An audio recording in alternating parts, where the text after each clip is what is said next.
수요예배 저희들이 계속해서 데살로니가 전서 말씀을 몇 주째 나누고 있습니다. 지난 3주 동안은 데살로니가 전서 1장부터 3장까지 말씀 우리가 한 주 한 주 살펴봤고요. 또 오늘은 데살로니가 전서 4장 말씀을 함께 나누게 됩니다.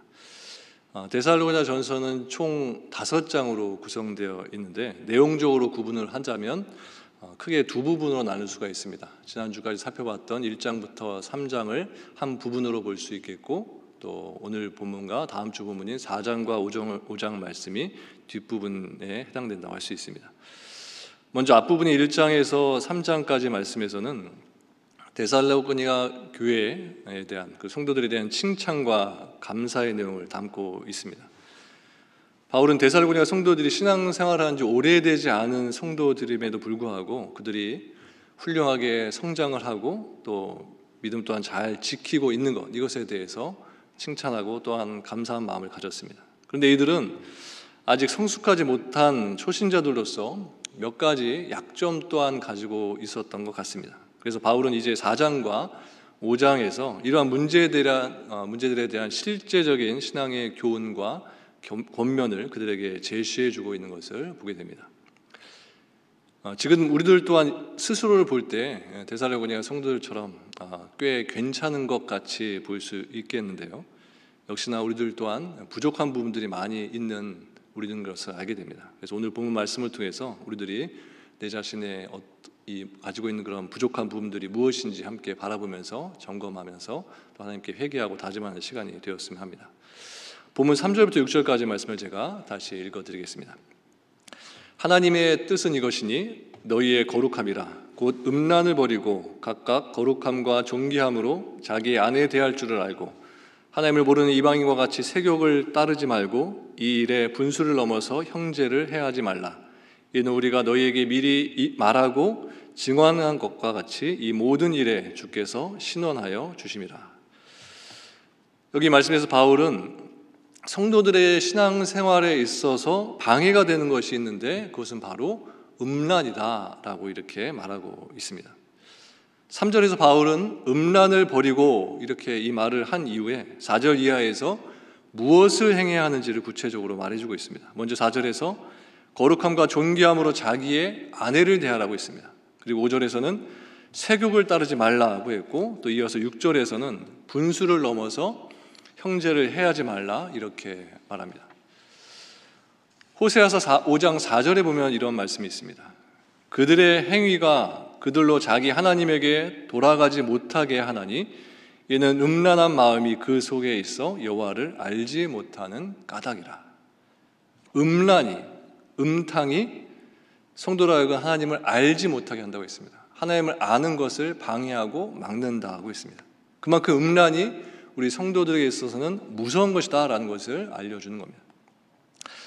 또한 성경에서 음란은 우상 숭배를 상징하기도 합니다. 시편 106편 38절과 39절에 이렇게 말씀합니다. 무죄한 죄, 무죄한 피, 곧 그들의 자녀의 피를 흘려 가나안의 우상들에게 제사함으로 그 땅이 피로 더러워졌도다. 그들은 그들의 행위로 더러워지니 그들의 행동이 음탕하도다. 이렇듯 음란은 우리 성도들의 거룩한 삶을 더럽게 만드는 최대의 적이다 이렇게 말할 수 있는 겁니다. 그렇다면 우리 성도들은 어떻게 해야 하는 것일까요?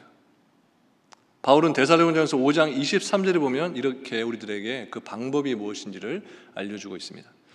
평강의 하나님이 친히 너희를 온전히 거룩하게 하시고 또 너희의 온 영과 혼과 몸이 우리 주 예수 그리스도께서 강림하실 때에 흠 없게 보존되기를 원하노라. 또 고린도전서 6장 13절에 보면 이렇게 말씀합니다. 몸은 음란을 위하여 있지 않고 오직 주를 위하여 있으며 주는 몸을 위하여 계시느니라. 즉 우리의 몸은, 우리의 육신은 음란을 위해 있는 것이 아니라 오직 주님을 위해서 있는 것이기 때문에, 주님을 위해서 우리에게 허락하신 것이기 때문에 우리의 육체를 바로 주님을 위해서, 하나님을 위해서 거룩하게 깨끗하게 보존해야 한다는 말씀입니다. 그리고 또 성경에 보면 우리의 육체는 성령님께서 거하시는 성전이다라고 했기 때문에 우리는 우리의 몸을 늘 거룩하게 보존해야 될 필요가 있는 것입니다. 오늘 본문 3절 말씀을 다시 보면 바울은 하나님의 뜻은 이것이니 너희의 거룩함이라 하고 있습니다. 하나님의 뜻은 이것이니 너희의 거룩함이라. 저는 이 말씀을 계속 읽으면서 이게 무슨 수학 공식같이 보여졌습니다. 즉 하나님의 뜻은 이꼴 거룩함이라. 하나님의 뜻 이꼴 거룩함. 하나님의 뜻 곧 우리의 거룩함이다 라는 것입니다.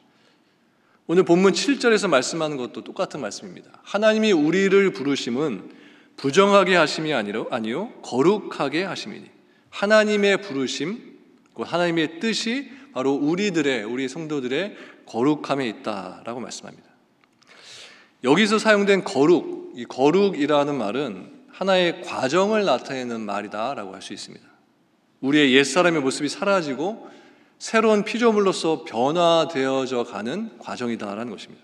따라서 이 말은 신학적인 단어인 성화, sanctification이라는 말과 동일하다고 할 수 있는데, 즉 성도가 거룩하신 그리스도의 모습을 점점점 닮아가는 그 과정을 말해주는 겁니다.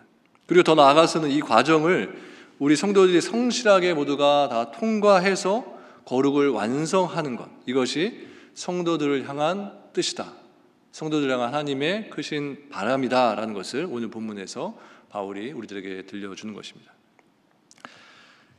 그런데 하나님께서는 도대체 무엇 때문에 우리 성도들이 거룩해지기를 원하시는 것일까요? 무엇 때문에 이 성화의 과정을 거쳐서 성도들이 완전해지기를 원하시는 것일까요?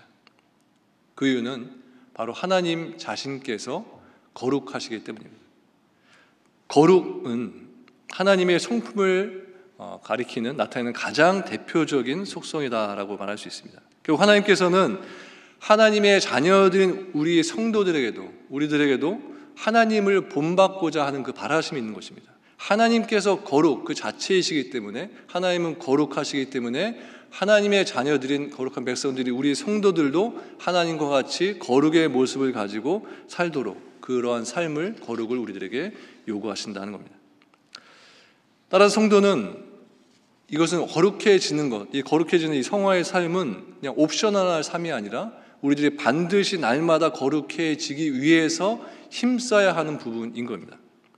비록 우리가 믿음으로 구원받는 것은 사실입니다. 하나님께서 그렇지만 우리가 이것에 머물러 있는 것을 원하지 않으시고, 하나님께서는 계속해서 우리가 믿음의 장성한 분량까지 계속해서 이르기를 원하십니다. 그래서 우리는 우리 안에 계시는 성령님의 인도하심에 순종하는 그 삶을 살기 위해서 부단히 노력하는 모습을 늘 가져야 하는 겁니다. 왜냐하면 성화란 영적인 노력 그리고 영적인 그런 훈련들을 통해서 이루어질 수 있는 것이기 때문입니다. 그렇기 때문에 주님을 믿은 지 10년이 되었든 20년이 되었든 이 영적 훈련을 받지 못했다면 그 사람은 여전히 영적으로 봤을 때는 어린아이와 같다라고 말할 수밖에 없는 겁니다. 그런 점에서 성화의 길은 마치 산을 오르는 것과 같다 이렇게 그것과 유사하다라고 말할 수 있습니다. 즉 성도가 세례를 받고 크리스천이 된 것으로 다 끝나는 것이 아니라 마치 등산 장비를 모두 다 갖추고 정상 산의 꼭대기까지를 향해서 올라가는 그런 등산가와 같이 끊임없이 자신 인생의 그 하나님께서 세워주신 산 봉우리를 향해서, 정상을 향해서 계속해서 올라가는 것이 마치 등산가와 같이 그러한 인생을 사는 것이 바로 우리 성도들의 인생이다라는 겁니다. 물론 이 땅에 살면서 우리들이 생각하는 그 정상을 정복하는 것이 우리 성도들에게 모두 허락되지는 않겠지만, 그럼에도 불구하고 우리 성도들은 부단히 그 목적지를 향해서 조금씩 올라가고 계속해서 올라가는 그 모습을 계속해서 해나가야 한다는 겁니다. 다시 보면 5절 말씀을 보면 바울은 하나님을 모르는 이방인과 같이 세욕을 따르지 말라라고 말했습니다. 즉 하나님의 뜻을 따라서 거룩한 삶을 사는 성도들은 결국 하나님을 알지 못하는, 하나님을 믿지 않는 이방인들과 같이 성적인 욕정에 사로잡혀서 살아서는 안 된다는 말씀인 겁니다. 여기서 말하는 이방인이란 단지 지역적인 개념이라기보다는 하나님을 믿지 않는 모든 세상의 사람들을 가리키는 말이라고 할 수 있습니다. 그런데 바울은 이 이방인의 특징을 가리켜서 본문에 써 있듯이 그 이방인은 하나님을 모르는 이방인이라고 그 이방인을 향해서 설명을 하고 있습니다. 따라서 우리는 하나님을 알지 못하는 것, 하나님을 알지 못하는 것 그 자체가 불신앙이다라는 것을 그 사실을 이 말씀에서 알게 되는 겁니다. 성경에서 사용된 대부분의 안다, 원어로 야다라는 이 단어는 지적인 지식만을 의미하는 것이 아니라 경험적 지식이라는 의미도 이 안에 포함되어 있습니다. 그래서 우리가 하나님을 아는 지식이라고 말할 때 그것은 하나님과의 인격적인 교제 안에서 하나님의 생각과 하나님의 뜻이 무엇인지를 체험적으로 습득되어진 것을 의미해 주는 것입니다. 따라서 하나님을 아는 지식은 우리 성도들에게 있어도 되고 없어도 되는 것이 아니라 우리 성도들에게서 반드시 필요한 요소다, 반드시 필요한 부분이다라고 말할 수 있다는 겁니다. 사도 요한도 요한 1서 4장 16절에서 이렇게 말합니다. 하나님이 우리를 사랑하시는 사랑을 우리가 알고 믿었노니. 즉 우리는 하나님을 먼저 하나님을 알고서 믿게 되었다는 겁니다. 그러므로 하나님을 알지 못한다는 것은 그 사람이 하나님을 믿지 못하는 불신앙의 상태에 여전히 있다는 것을 말해 주는 것입니다. 오늘날 많은 사람들이 하나님을 알지 못하기 때문에 불신앙의 늪에서 허덕이는 삶을 살고 있는 겁니다. 그런데 그들이 하나님을 알지 못하는 것은 그들에게 하나님이 보이지 않고 그들에게만 하나님이 숨어 계시기 때문이 아니라 그들이 하나님을 아는 지식을, 하나님을 아는 것을 거부했기 때문인 것입니다. 하나님을 아는 것, 하나님을 바라보는 것을 무시하고 거부했기 때문입니다. 로마서 1장 19절과 20절에 보면 이렇게 말씀합니다. 이는 하나님을 알 만한 것이 그들 속에 보임이라. 하나님께서 이를 그들에게 보이셨느니라. 창세로부터 그의 보이지 아니하는 것들, 곧 그의 영원하신 능력과 신성이 그가 만드신 만물에 분명히 보여 알려졌나니 그러므로 그들이 핑계하지 못할지니라. 제가 읽은 이 말씀에서 알 수 있듯이 하나님께서는 하나님을 모두에게 다 알만한 것들을 다 모든 사람들에게 보여주셨음에도 불구하고 사람들이 스스로 하나님을 보는 것을, 하나님을 아는 것을 스스로 거부했다는 것입니다. 그런데 더 안타까운 것은 하나님을 현재 믿는다는 성도들 중에도 하나님을 아는 그 지식을 거부하는 이들도 있다는 사실입니다. 단지 내가 교회에 다니고 있다는 사실만으로 혹은 내가 교회에서 여러 가지 일들을 하고 있다는 사실만으로 자신이 하나님을 믿는 성도다라는 것을 자부하면서 살고 있다는 겁니다. 그런데 여러분, 하나님과의 인격적인 교제 속에서 얻어질 수 있는 하나님을 아는 이 지식이 없이는 결코 하나님을 믿는다고 말할 수 없는 겁니다. 내 신앙의 대상이 누군지, 그리고 그분이 어떠한 분이신지 제대로 알지도 못하면서 어떻게 그 신앙을 올바른 신앙이다 이렇게 말할 수 있겠습니까? 그리고 여기서 본문 4장 8절에 보면 바울은 이렇게 말합니다. 그러므로 저버리는 자는 사람을 저버림이 아니요 너희에게 그의 성령을 주신 하나님을 저버림이니라. 바울은 하나님께서 우리를 부르신 목적이 바로 우리를 거룩하게 하시는 것에 있기 때문에 만약 우리 성도들이 거룩한 삶을 살지 않는다면 그것은 사람을 저버리는 행동이 아니라 사람을 저버리는 것이 아니라 우리에게 성령을 주신 바로 그 하나님을 무시하는 것이다 이렇게 말해주고 있는 겁니다. 이것을 달리 말하면 하나님께서는 우리 성도들을 거룩하게 하시기 위해서 부르셨는데 바로 이것을 위해서 우리들에게 성령을 주셨다는 겁니다. 그럼 우리가 거룩한 삶을 살아갈 수 있는 것은 우리 안에 성령님이 계시기 때문이다 라고 알려주는 겁니다. 요한복음 16장 8절에도 보면 성령께서는 죄에 대하여, 의에 대하여, 심판에 대하여 세상을 책망하신다라고 했습니다. 즉 성령님께서는 이 땅에 사는 우리들에게 우리 안에 죄를 짓는 그런 것들을 계속해서 억제해 주시도록 그 일을 감당하고 계시다는 겁니다. 타락한 인간은 여러분들 스스로 생각도 알겠지만 그대로 방치해둘 경우에 정말 셀 수도 없는 그런 무제한적인 죄를 짓게 될 수밖에 없습니다. 그래서 결국 그렇게 죄를 지면서 멸망에 빠질 수밖에 없는 겁니다. 그렇기 때문에 성령님께서는 우리에게 있을 이러한 죄의 팽창, 죄의 확대를 억제해 주시는 그 일을 감당해 주신다는 겁니다. 그리고 성령님께서는 날마다 우리에게 새로운 능력을 주시고 또 새로운 힘을 주심으로써 우리가 하여금 거룩한 삶을 살도록 우리들을 계속해서 이끌어가고 계신 것입니다. 신학자 마틴 루터는 이러한 말을 했습니다. 성령이 없이는 우리의 마음이 죄 가운데서 굳어지거나 절망하고 말 것이다. 또 이렇게 말했습니다.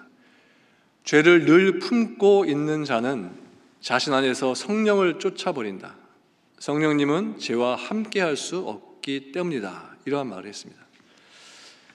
루터의 이 말은 성령님께서 우리를 죄로부터 차단하고 또 죄로부터 보호해 주시기 위해서 얼마나 우리를 위해 일하시고 계시고 힘쓰고 계신지를 우리들에게 말해주고 있는 것 같습니다. 성령님께서 마치 우리 눈썹이 우리의 눈 안에 들어가는 그런 먼지를 막는 역할을 해주듯이 우리 마음속에 죄가 들어가지 못하도록 성령님께서 우리에게 그 눈썹과 같은 역할로 우리 안에 채워질 수 있는 죄를 다 막아주시는 것입니다. 데살로니가전서 4장 1절 말씀을 제가 다시 읽어드리겠습니다. 그러므로 형제들아 우리가 끝으로 주 예수 안에서 너에게 구하고 권면하노니 너희가 마땅히 어떻게 행하며 하나님을 기쁘시게 할 수 있는지를 우리에게 배웠으니 곧 너희가 행하는 바라 더욱 많이 힘쓰라. 이 말씀은 데살로니가 교인들이 지금 하나님을 기쁘시게 하는 일들을 잘 행하고 있지만 지금 그 상태로 만족하지 말고 더욱더 힘써야 한다, 이렇게 바울이 권면하고 있는 말씀입니다. 여기서 우리가 얻을 수 있는 교훈은 성도가 신앙생활 하는 데 있어서 자기 스스로 제한을 두어서는 안 된다는 것입니다. 즉 지금보다 분명히 더 높은 단계, 더 높은 그 수준의 것이 있는데 그것을 향하는, 그것을 나아가는 그런 노력을 계속해서 끊임없이 해야 된다는 것을 우리들에게 말해주고 있다는 겁니다.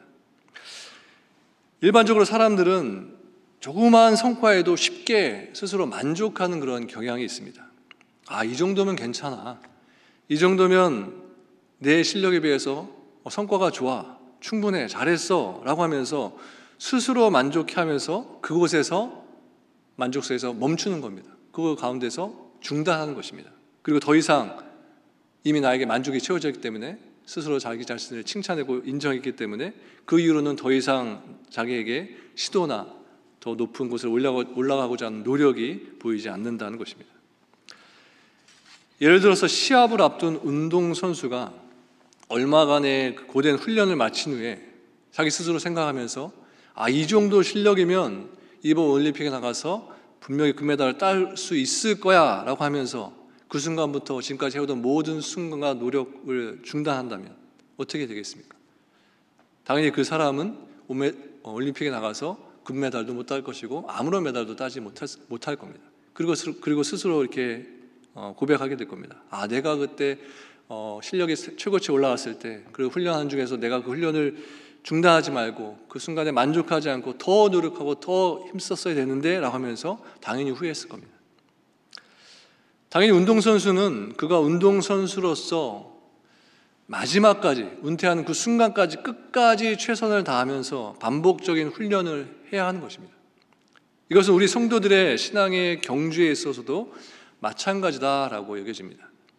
성도들 또한 운동선수들과 같이 신앙의 훈련과 신앙의 노력들을 통해서 계속해서 앞으로 전진해 나가야 하는 겁니다. 훈련을 통해서 자신의 노력을 통해서 계속해서 성도는 성장해 나가야 한다는 겁니다.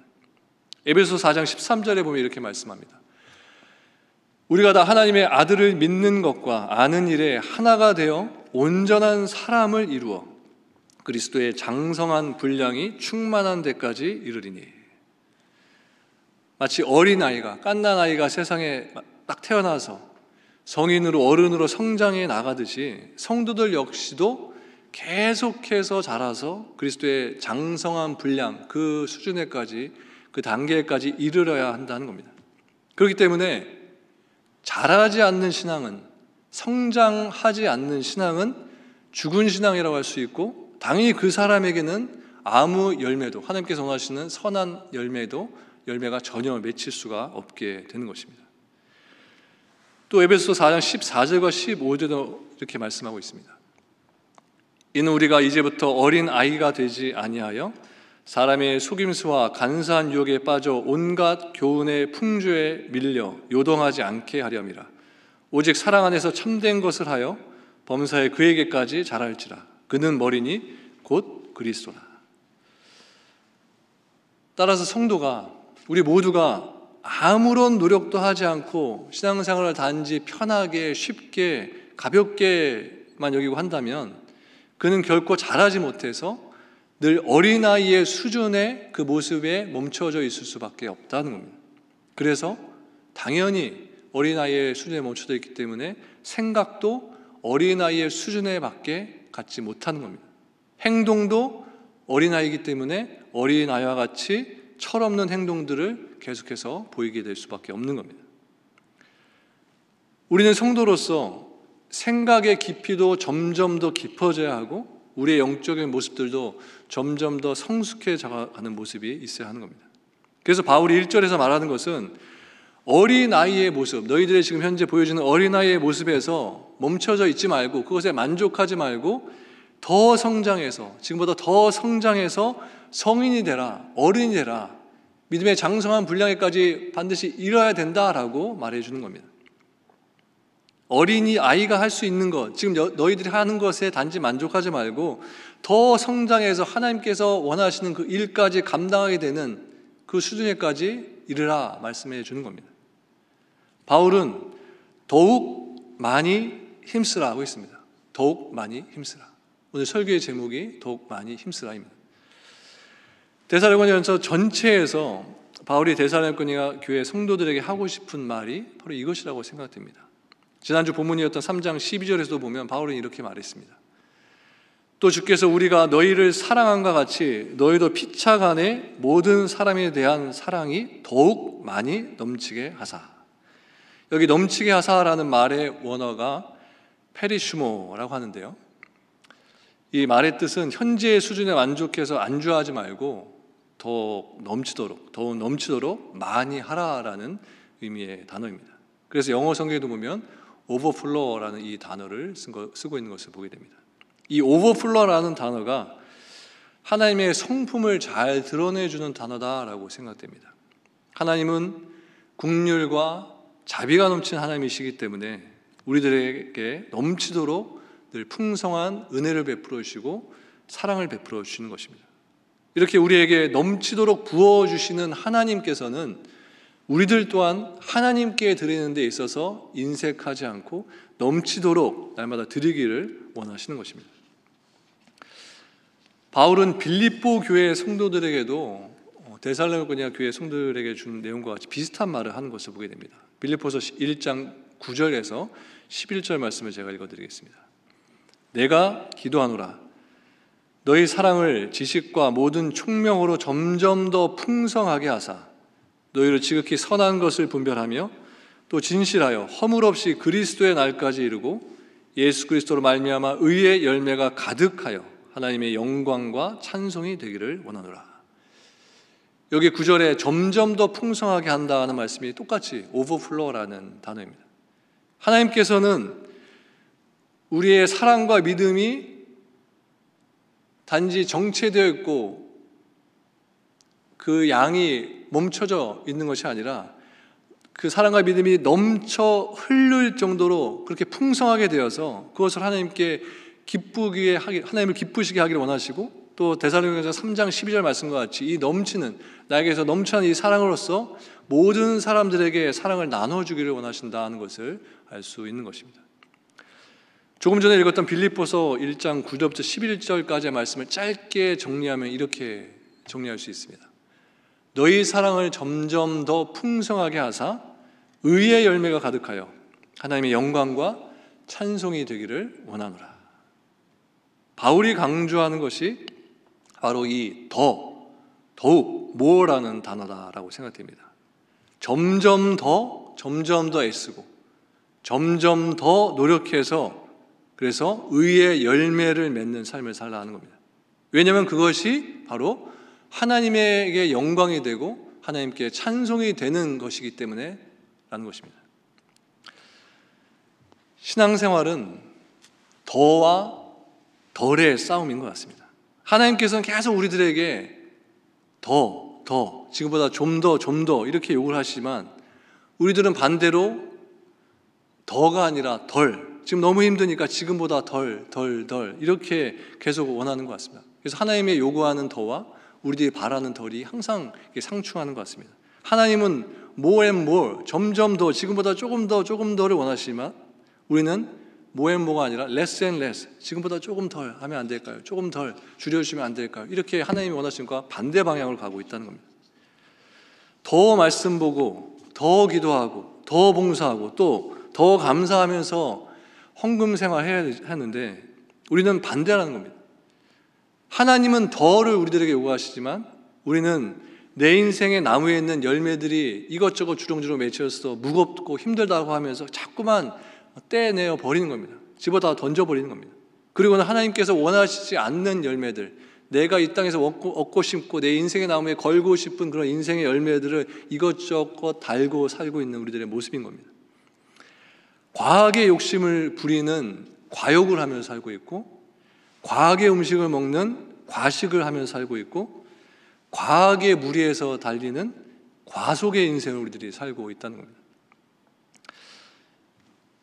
작년 여름에 제가 한국에 방문했을 때 가족들과 함께 제주도를 방문한 적이 있습니다. 전에는 항상 제주도를 제가 몇 번 가봤는데 전에는 항상 이제 비행기를 타고 보통 이제 비행기를 타고 이제 가게 되는데 이번에는 비행기가 아닌 처음으로 차를 타고 제주도까지 갔습니다. 서울에서 완도까지 최남단까지 가서 거기서 이제 차를 배에 실어서 배를 타고 제주도를 들어갔습니다.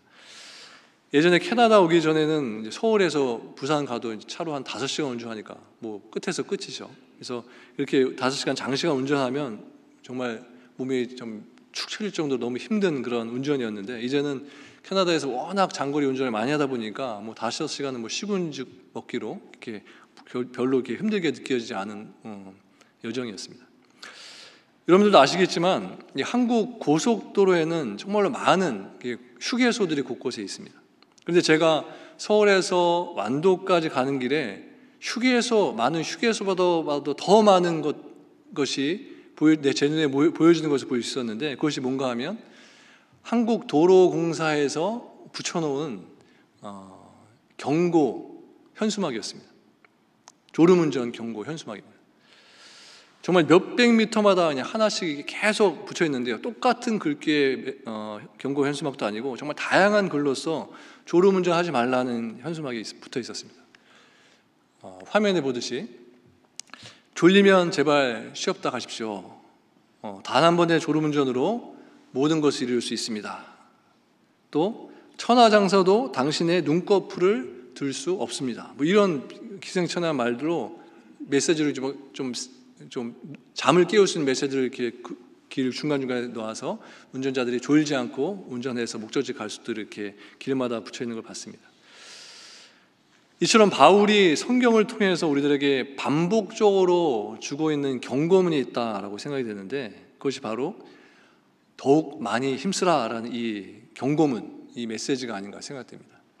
졸음운전을 하게 되면 단 한 번의 사고로 나도 죽고 가족도 죽고 다른 사람들에게도 위험을 가하게 만들 수 있는 것처럼 졸면서 신앙인이 크리스찬이 졸면서 나태한 가운데 그렇게 신앙생활을 하게 되면 우리 자신도 많은 것을 잃게 되지만 무엇보다 우리가 하나님을 기뻐하는 삶, 하나님께서 우리들에게 목적하는 그 거룩한 삶을 살지 못하게 된다는 겁니다. 식당에 가면 누군가 같이 식당에 가게 되면 우리들은 상대방에게 더 드세요, 더 많이 드세요 이런 말을 합니다.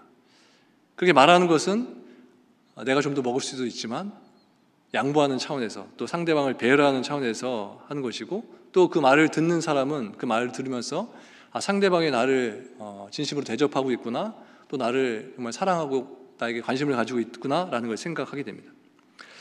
교회 안에서도 서로 더 많이 섬기세요, 더 많이 힘쓰세요, 더 많이 일하세요 라고 말할 수 있는 이런 분위기가 되어야 된다라고 생각됩니다.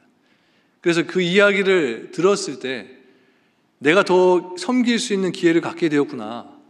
그리고 이것으로 하나님을 더 기쁘시게 하는 삶을 내가 앞으로 살 수 있겠구나라고 생각하면서 더 많이 섬기고 더 많이 힘쓸 수 있는 그러한 자리로 우리들이 계속해서 나아가야 한다는 겁니다. 여러분 지금 하나님을 점점 더 많이 사랑하면서 살고 계십니까? 아니면 반대로 점점 덜 사랑하면서 살고 계십니까? 여러분 스스로에게 질문해 보시기 바랍니다. 만약 내 신앙의 모습이 하나님을 점점 더 많이 사랑하는 모습이 아니라 점점 더 고지를 향해서 올라가는 신앙의 모습이 아니라 점점 덜 내려가고 점점 더 못하고 있는 모습으로 살고 있다면 오늘 본문에서 바울이 권면하고 있는 것처럼 지금보다 더욱더 많이 힘쓰시면서 하나님께 더욱더 헌신하시고 또 사랑을 보여주시고 사람들에게 더 많은 헌신과 사랑의 마음을 가지고 사시는 저 여러분들 모두가 되시기를 주님의 이름으로 간절히 축원합니다. 함께 이 시간에 찬송가를 부르진 않고요. 찬송가 314장 내 구주 예수를 더욱 사랑이라는 이 찬양을 같이 1, 2, 3절 가사를 읽으면서 이 가사의 내용을 보시면 더욱이라는 가사가 있는데요. 이 더욱이라는 가사는 좀 더 강조해서 읽으면서 이 찬송가 314장 가사를 함께 읽으시고 이 시간에 제가 축도하고 예배를 마치도록 하겠습니다. 314장 내 구주 예수를 더욱 사랑 1절부터 가사 함께 읽겠습니다. 시작. 내 구주 예수를 더욱 사랑 엎드려 비는 말 들으소서. 내 진정 소원이 내 구주 예수를 더욱 사랑 이전에 세상 낙 기뻤어도 지금 내 기쁨은 오직 예수. 다만 내 비는 말 내 구주 예수를 더욱 사랑 이 세상 떠날 때 찬양하고 숨질 때 하는 말 이것일세. 다만 내 비는 말 내 구주 예수를 더욱 사랑 기도하겠습니다. 하나님, 우리들을 하나님의 백성으로 삼아주시고 이 땅 가운데 우리를 보내시면서 하나님의 기쁨이 되는 삶, 거룩한 성도의 삶을 살도록 인도해 주셔서 감사합니다. 이 시간 데살로니가전서 4장 본문 말씀을 통해서 바울이 데살로니가 교회 성도들에게 주신 그 메시지를 우리 교회에게 또한 우리 각 성도들에게 다시금 심어주심에 감사드립니다. 현재의 모습에 안주하며 어린아이의 모습에 어린아이가 하는 것에 난 잘 감당하고 있다 박수치며 만족해하는 우리들이 아니라 운동선수가 마치 훈련을 끊이지 않고 목적을 향하여서 열심히 매일매일 전진해 나가는 것 같이 우리들도 하나님께서 바라보게 하신 목적지를 향하여서 정상을 향하여서 끊이지 않고 열심을 다해서 힘써 그 목적을 향하여서 나아가는 우리들 성도들 될 수 있도록 인도하여 주시옵소서. 그래서 우리들의 삶을 통하여서 하나님께 귀한 열매들을 맺어주는 삶을 살게 해주시고 또 우리들의 삶을 통하여서 모든 세상 사람들이 하나님의 사랑을 맛볼 수 있도록 우리를 사용하여 주시옵소서. 감사를 드리며 예수님의 이름으로 기도합니다. 아멘. 지금 우리 주 예수 그리스도의 은혜와 하나님 아버지의 극진하신 사랑과 성령의 감동 감화하심이 하나님의 영광이 되는 삶을 살기 위하여 또한 모든 사람들에게 열매를 나눠주며 사랑을 나눠주는 삶을 살기 위하여 남은 인생을 더욱더 힘써 많이 일하며 살기를 소망하는 모든 성도들 가운데 지금부터 영원토록 함께 하시기를 간절히 축원하옵나이다. 아멘.